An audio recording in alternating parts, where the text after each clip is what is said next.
Assalamualaikum warahmatullahi wabarakatuh. Kami dari kelompok 2 ada gua, Rais, Dian Basilius, Rizky, dan Dava akan menjelaskan tentang fakta sejarah tentang Monas.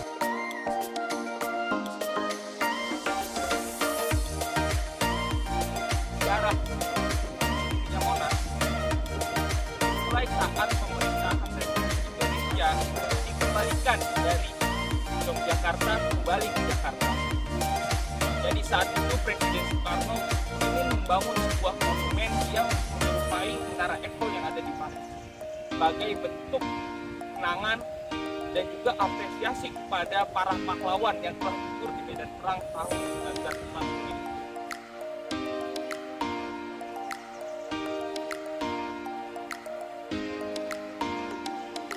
Assalamualaikum warahmatullahi wabarakatuh. Nama saya dan Almari. Saya di sini akan menjelaskan sejarah pembangunan Monas secara 3 tahap.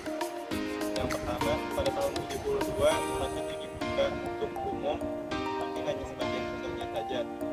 Yaitu yang paling masuk itu waktu itu rombongan-rombongan atau saja para siswa aja. Kemudian pada tahun 73 bagian dalam Monas atau museum bumi di dalam akhirnya dibuka. Kemudian pada tahun 2004 bagian baru Monas ini yang dinamakan Taman Ria akhirnya dibuka. Akhirnya pada tahun 75 Monas resmi dibuka oleh Presiden Soeharto. Tapi sayangnya Presiden pertama kita Soeharto tidak sempat melihat peresmian Monas ini karena sudah dinyatakan wafat pada 5 tahun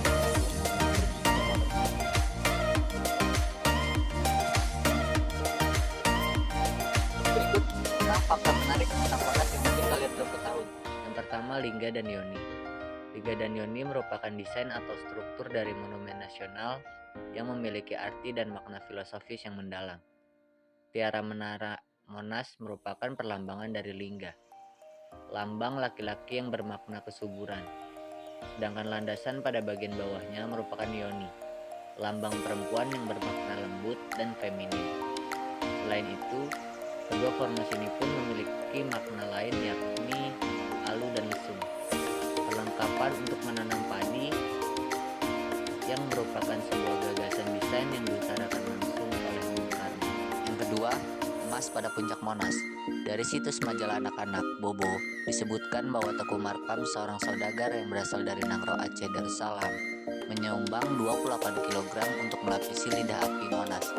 Semasa hidupnya, Teku Markam terus berjuang membela tanah air dan kemudian meninggal pada tahun 1985. Saat pertama kali dibuat, emas yang digunakan untuk melapisi lidah api mempunyai berat 35 kg. Tetapi pada tahun 1995, saat Indonesia merayakan ulang tahun kemerdekaan yang ke-50 tahun, lapisan emasnya ditambah lagi hingga seberat 50 kg.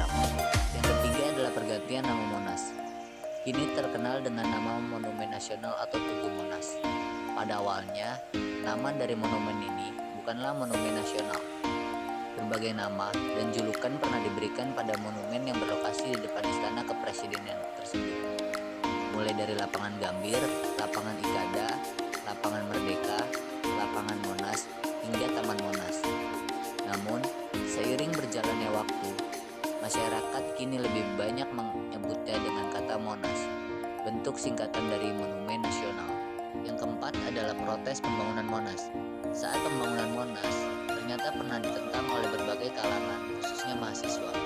Alasannya, karena Insinyur Soekarno dianggap melakukan pemborosan dengan melakukan pembangunan Monas.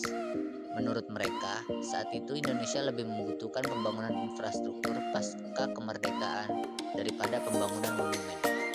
Yang kelima adalah bangunan di Monas. Monas menyimpan banyak daya tarik. Salah satu yang paling banyak dicari wisatawan adalah pengalaman mengamati kota Jakarta dari ketinggian puncak Monas. Selain itu, pada bagian bawah Monas terdapat Museum Sejarah Nasional yang menyimpan diorama lengkap perjalanan Nusantara dari zaman kerajaan, kolonialisasi, perjuangan revolusi, hingga masa kemerdekaan. Kawasan sekitar dari Monas juga dilengkapi berbagai fasilitas olahraga dan juga pusat kuliner. Dipenuhi taman-taman asri, dan juga berbagai patung sosok bersejarah di Indonesia. Yang pertama ada patung Ahmad Tamrin, Muhammad Husni Tamrin yang diresmikan pada tanggal 11 Januari tahun 1982. Muhammad Husni Tamrin adalah seorang tokoh Betawi yang lahir pada tanggal 16 Februari tahun 1894. Patung ini dibuat oleh Arsono, seorang pematung dari Ars Stupa, Jakarta. Selanjutnya di belakang saya ini ada patung Diponegoro yang dibuat oleh pemahat Italia bernama Profesor Cobertaldo yang merupakan sumbangan Konsultan Jenderal Kehormatan yang bernama Dr. Mario Pippo sebagai rasa terima kasih dan kebanggaannya atas bangsa Indonesia. Selanjutnya ada patung Khairil Anwar.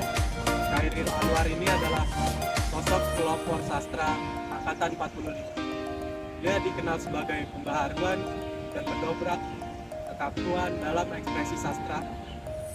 Khairil Anwar memainkan perannya dalam puisi-puisinya yang dikenal sebagai kanon sastra Indonesia.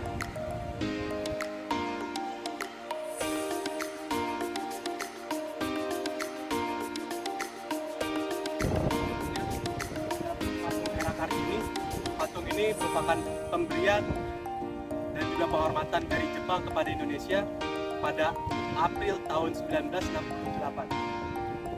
Oleh karena itu, pada patung ini dapat dilaksanakan.